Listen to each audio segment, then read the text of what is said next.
Bismillahirrahmanirrahim. Kaum muslimin, hamba-hamba Allah sekalian yang kami muliakan, Dajjal ini akan memasuki seluruh kota-kota besar di dunia, kecuali Mekah dan Madinah dia tidak berhasil memasuki. Kedua kota ini, baik fisiknya tidak bisa masuk ke Mekah Madinah, baik ilmu kekuatan sihirnya dan magicnya tidak bisa masuk ke dalam Mekah dan Madinah. Makanya salah satu kata Nabi, kalau kamu ingin selamat, kamu dengar Dajjal sudah keluar, segeralah hijrah, larilah ke Mekah atau ke Madinah. Jika tidak mampu, ada 5 langkah lain yang diperintahkan Nabi agar selamat dari Dajjal la'natullah alaih. Kaum muslimin yang kami muliakan, Dajjal ini bukanlah makhluk raksasa tinggi besar. Lalu sebenarnya Dajjal ini siapa? Rasul mengatakan dia adalah anak keturunan Adam. Tingginya seperti kamu dan lebih pendek sedikit. Mukanya bulat. Kedua bola matanya utuh ada, hanya yang sebelah kanan tertutup oleh lapisan dagingnya yang atas meleleh kemari menutupi, dan bagian tutupan ini lengket ke pipinya, dan ada bergelantungan macam jengger ayam sedikit, kayak dahak orang, maaf ya, kayak orang kumpulkan dahak banyak-banyak lalu disemburkan ke mata orang ini lalu meleleh gitu. Seperti inilah melelehnya daging di atas.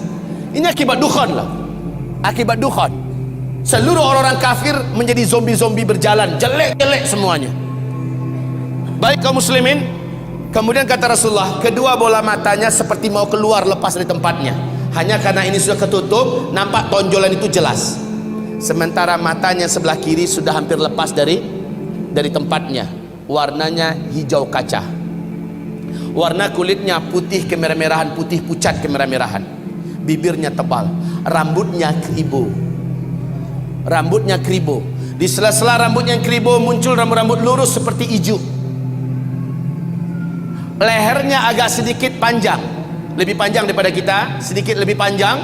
Bahunya mereng, dadanya bidang, full daging, sekel. Rasulullah mengatakan bila ia berjalan, kamu akan melihat kedua mata kakinya saling berjauhan dan kedua jempol kakinya saling berdekatan. Udah kebayang? Orang biasa tapi jelek minta ampun, jelek habis. Kaum muslimin, kata Rasulullah berikutnya sallallahu alaihi wasallam, bagi orang yang beriman, yang menurut Allah imannya masih sahih, menurut Allah imannya masih benar, dia diizinkan oleh Allah mampu membaca huruf ka, fa, ra di antara kedua alis matanya. Ada tertulis ka, fa, ra, yaitu kafir. Walaupun aslinya dia nggak pandai membaca Arab, membaca Al-Quran, tapi imannya menurut Allah sahih, dia akan mampu melihat itu. Kalau sempat ke beberapa papasan, dia mampu melihat kafara. Ibarat Allah yang kami muliakan, Rasulullah sallallahu alaihi wasallam bersabda, semua kemampuan yang jahat di bumi ini ada pada dia. Seluruh jin dan syaitan berkhidmat dan melayaninya, menjadi pengikutnya. Coba bayangkan, dukun mana di bumi ini yang sanggup menaklukkan seluruh jin dan setan? Sementara Dajjal dengan sukarela dan senang hati, seluruh jin dan setan berkhidmat kepadanya. Dalam rangka, ya awas ya, di fase keempat ini adalah fase di mana setan jin dan setan manusia bersatu memperbanyak calon penghuni neraka. Di fase keempat ini, makanya ketika Dajjal muncul, ma baina khalqi Adam ila qiyamis sa'a fitnatun akbar minad dajjal. Sejak bumi ini Allah ciptakan, sejak Adam Allah ciptakan sampai hari kiamat, tidak ada fitnah yang lebih dahsyat, tidak ada fitnah yang lebih hebat, tidak ada fitnah yang lebih berat melebihi fitnahnya Dajjal. Maka berlindunglah kamu kepada Allah dari fitnah Masih Dajjal. Wallahi, kata Nabi, kalau saya hidup, saya yang akan membela kamu paling di depan. Tapi jika saya sudah tidak ada, setiap kamu harus bela dan jaga dirinya masing-masing. Dajjal memiliki kekuatan sihir yang tidak terbatas. Dajjal memiliki kemampuan dan hipnotis magic yang sangat-sangat berat, sehingga tidak ada yang mampu melawan Dajjal. Tidak ada.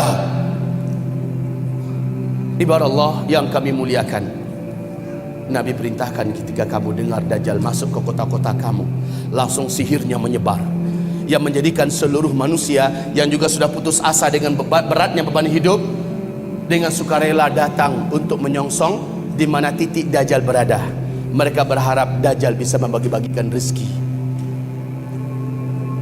Saat itu kata Rasulullah, wahai kaum lelaki, bawalah istri-istri kalian masuk ke rumah, ikat dia di dalam rumah, tambatkan dia di tiang-tiang rumah kamu.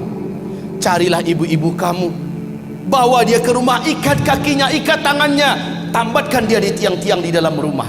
Carilah anak-anak gadis kamu, selamatkanlah wanita-wanita kamu, karena sesungguhnya yang paling banyak sujud menyembah Dajjal ketika Dajjal masuk ke kota-kota di bumi ini adalah kaum wanita.